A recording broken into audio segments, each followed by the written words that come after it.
Welcome to Kenton's videos. Enjoy the video. You start by preparing the essentials. Confirm your operating system shows Bluetooth support and that drivers aren't missing. Insert the dongle into a free USB port now, preferably USB 3.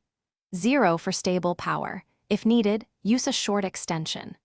Once done, remove competing wireless adapters to reduce interference and keep the Bluetooth device within 3 to 10 meters. Make sure device batteries are charged. This initial state prevents connection errors downstream and speeds up discovery. Now install drivers. Either run the vendor installer or allow your operating system to auto-install the generic driver. Reboot if prompted. Once back, open Bluetooth settings and enable the adapter, setting it to discoverable or pairing mode so devices can find it. On the other device, enable its Bluetooth and start scanning. When a match appears, enter the pairing code or accept the PIN prompt. This step secures the link and registers the device so you can manage it later. Finish by testing the intended function. Play audio, transfer a file, or use the input device and check for latency or dropouts.